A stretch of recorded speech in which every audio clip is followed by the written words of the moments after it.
It is Friday, June 21st. Let's talk PlayStation.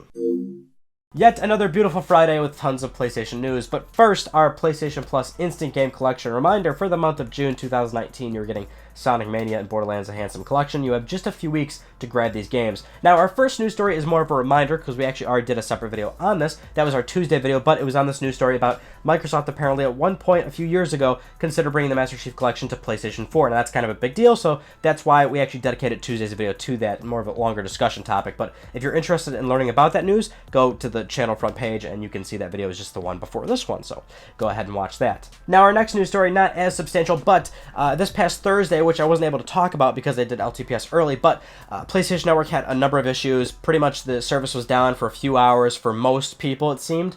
And that was Thursday, and then coming Sunday, more network issues on Father's Day.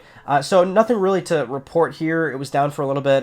No, Sunday wasn't as severe. It seems like a lot of people actually were fine getting on PSN then, but just another good example of PlayStation Plus subscription price going up across the board in a number of territories. The game selection hasn't been all that great. We've done a topic on that, and we have another example of PSN going down time and time again. This is kind of what we're arguing here, which is that you're mandating PlayStation Plus to play games online, and this is kind of the reality of what we face right now. So not very good news. Doesn't really bode well for Sony's network. Let's just put it that way. Now, this next news story is pretty juicy, and to be honest, it's been going on for a while. We haven't talked about it because I've been waiting for something a little bit more substantial, but this past week, something has made the plot thicken. So, as a quick recap, last month, Sony Worldwide Studios president Shuhei Yoshida visited Housemarque Games, and we talked about that, but he also visited developer Remedy. Now, I didn't mention Remedy because Remedy is, they've got marketing rights for their upcoming game Control, so that might have told us why that Shuhei visited there.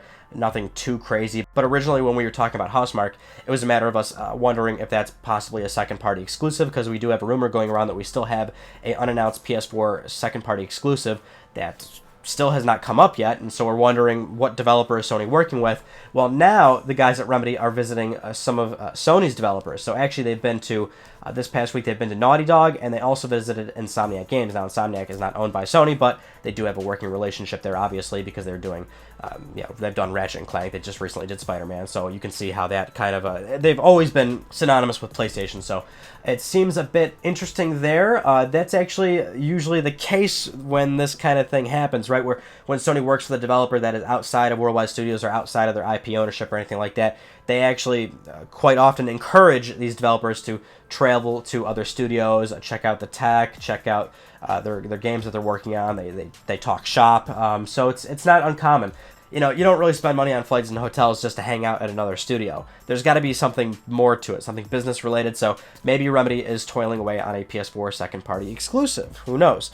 That's just kind of the theory right now. Totally a rumor. They're getting ready to ship Control right now, but maybe they have the early pre-production stages of a new project, and maybe it is something that they're working very closely with Sony on. Now, we've got more of The Last of Us Part 2 release date news, and this one seems to be the most eye-opening to me, pretty obvious, but this past week, Ashley Johnson, the voice actress for Ellie, was doing an interview with Brian Foster, and Brian asked her straight up, when can we expect this game?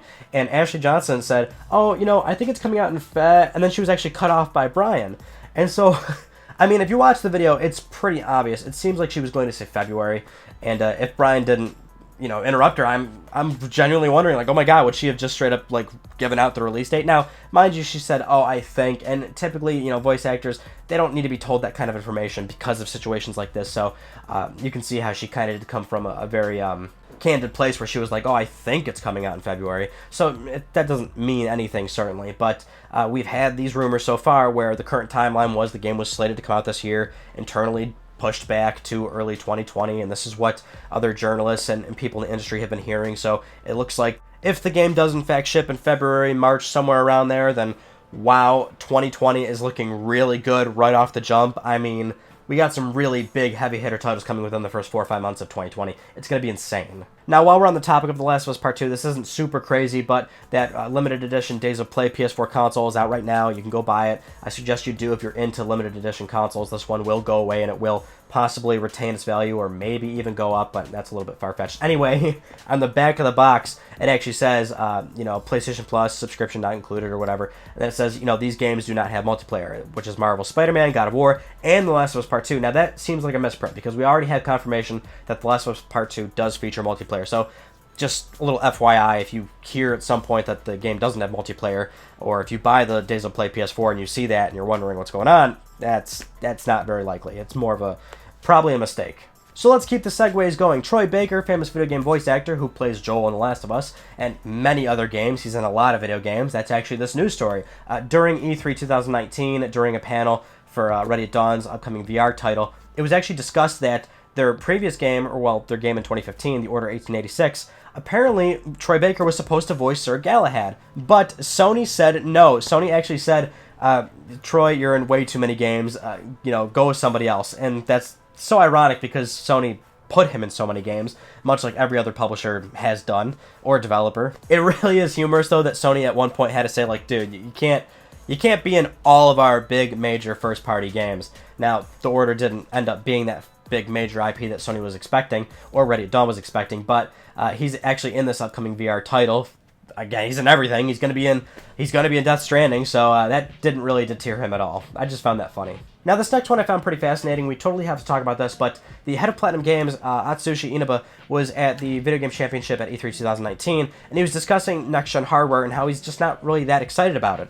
So, he was quoted as saying, "It's okay, and by that I mean I'm sure that things will move faster, graphics will be better, and maybe it'll be easier with less wait times. That's good for the consumer. But it's more of the same. Quite frankly, compared to previous generations, it's nothing that's disruptive or super innovative if you ask me. Game hardware used to be about custom chips that you couldn't do on a PC. Now you look at it and they're just grabbing stuff that already exists. The Switch, for example, is a Tegra, which already existed, and the other consoles are using very similar chips and graphics cards to what you see on PCs, but maybe slightly updated. None of it seems to be unique to that hardware anymore. It's hard to get excited about stuff that kind of already exists, but has been repurposed to a certain degree."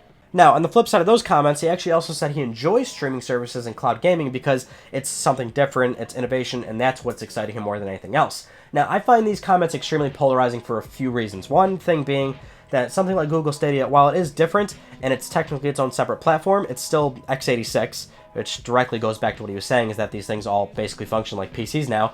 So that's kind of a moot point a little bit. I mean, yeah, it's streaming, but still, you're developing it for x86. Second, when he refers to how consoles typically used to be custom architectures and, you really needed to learn them and you could do so much more things with them, but that was really more a situation of developers taking years throughout the life cycle of the console to squeeze every last bit of power out of it. And there always was a discrepancy in terms of price to performance ratio of console versus PCs, like, say, 10 years ago. That's not really the same case nowadays. PC prices have come down a lot, so consoles are more in a situation where they need to be a very cheap, affordable box.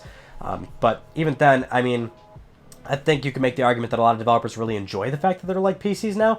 You can port games much faster than you could back in the day. You don't have a situation like PS3 cell processor where you've got this really difficult programming that people struggle with and they hate working on, and you can't get all this power out of it. You have performance issues. And then when he goes on to say, yeah, it's faster and better graphics, understandable there. The thing about that point, though, is that, well, I mean, we are in a situation where we have diminishing returns.